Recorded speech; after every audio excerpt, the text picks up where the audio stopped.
হুগলি জেলার বহু ফুটবলার আছেন যারা একসময় ভারতের হয়ে খেলেছেন। কলকাতার তিন প্রধান ইস্টবেঙ্গল, মোহনবাগান, মোহামেডান ছাড়াও কলকাতার বিভিন্ন দলে বাংলার ফুটবলের স্বর্ণ যুগ ছিল সেই সময়। সুরজিৎ সেনগুপ্ত, স্বরূপ দাস, শিরিষ ঘোষ, সুধীর কর্মকার, তনুময় বোস, অনিত ঘোষ, গৌতম ঘোষ, রহিম নবী, ফাল্গুনী দত্ত, কৃষ্ণ গোপাল চৌধুরী, দেবাশিস মুখার্জি, হেমন্ত রোরা, দুলাল বিশ্বাস, ষষ্ঠী তুলে, সত্যজিৎ ঘোষ, সুদীপ চক্রবর্তী থেকে অসংখ্য নাম আছে যারা রাজ্যের হয়ে, দেশের হয়ে দাপিয়ে খেলছে।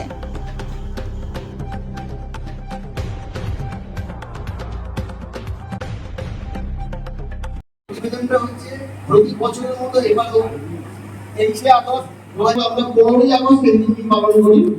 এবারে বিশেষত্ব হলো আমরা রাজ্যের প্রবীণ ও প্রাক্তন ও আন্তর্জাতিক ফুটবলারদের কয়েকজনকে সম্মান জানাবো।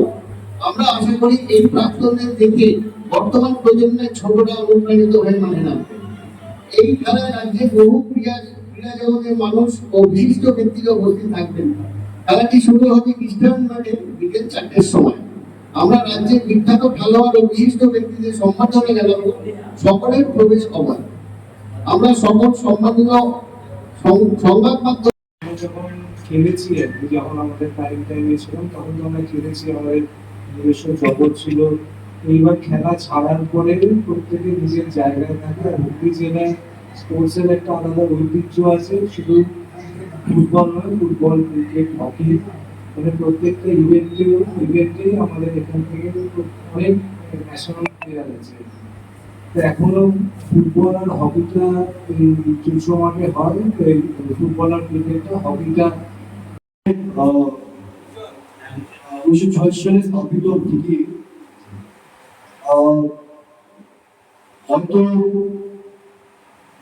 86 সালের থেকে এবং দলের 26, অনেকগুলো দলের 25, এতগুলো বছর হয়তো আমাদের সিনিয়র যারা আছেন ওনারা ওনাদের মতো চেষ্টা করেছেন এবং এবছরও ওরা ওনাদের মতো করে চেষ্টা করেছেন। এবং আমি জাস্ট 1 বছর হলো, গত বছর আমাকে আমার সিনিয়র দাদারা ইনভাইট করে এবং আমাকে জানানো হয়েছে অ্যাসোসিয়েট হওয়ার, এবং হকিটা হয়েছে একটা ছোট্ট করে।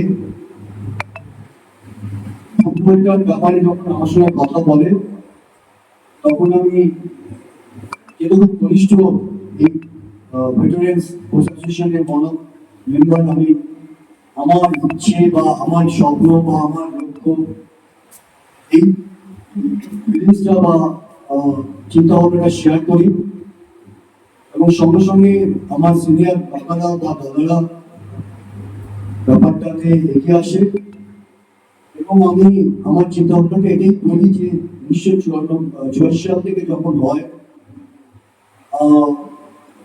হয়তো সেইভাবে ওনারা সেই রকম চিন্তা ভাবনাটা করতে পারেননি, হয়তো সেইভাবে প্রাক্তন প্লেয়াররা ছিলেন, কিন্তু সামহাও একটা যে কোনো অনুষ্ঠান করতে গেলে আপনারা সবাই জানেন যে একটা ফিনান্সিয়াল পার্ট, একটু সোর্স, পরিচয়, এই ব্যাপারগুলো থাকে। যে কোনো একটা ভালো অনুষ্ঠান করতে গেলে এই পার্টগুলো হচ্ছে একদম একদম পার্ট এবং টেকনিক্যাল জায়গা। তো সেই জায়গা থেকে দাঁড়িয়ে আমি আমার সিনিয়র অমরদা, উজ্জ্বলদা, গোপালদা আছেন সেক্রেটারি, বাসুদেবদা আছেন, যে যখন তোমরা আমাকে অপরচুনিটি দিচ্ছ যে ফুটবলকে অনেস্ট করার জন্য, তাহলে আমরা এইভাবে বলতে এরকম না। আপনারা সবাই জানেন যে বলতে আমার খুব একটা এই প্ল্যাটফর্মে দাঁড়িয়ে আমার অসুবিধা নেই। সেটা হচ্ছে আমি দেখেছি সরকার স্পিচে বলে যে আমরা এখন ভেটারেন্স হয়ে গেছি, কিন্তু এখানে আমি দেখেছি আমার এখান থেকে সবকিছু আমি খুব লাকি যে আমরা একই গুরুর আন্ডারে ফুটবল শিক্ষাটা পেয়েছি। নট অনলি ফুটবল শিক্ষা, অ্যাজ এ ভালো মানুষ প্রতিষ্ঠিত হওয়া, সে শিক্ষাটাও পেয়েছি। আমাদের গুরু পশ্চিমী মহারাজ ফলদা, আপনারা সবাই জানেন, ওনার হাত থেকে অলমোস্ট 11 থেকে 12 জন ইন্টারন্যাশনাল প্লেয়ার বেরিয়েছে ফুটবল দল এবং প্রত্যেকেই প্রতিষ্ঠিত।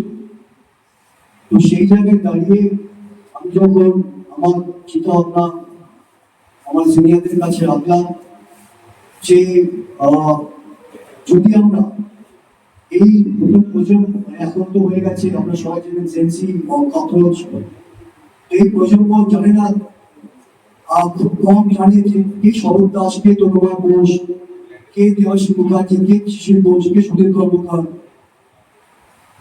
হকিতে কে রঞ্জন পাল, কে মন্টা দাস, বা কে শ্রীকান্ত দা আছে, কে অমর বৈরাগী আছে, কে অভিজিৎ দে আছেন।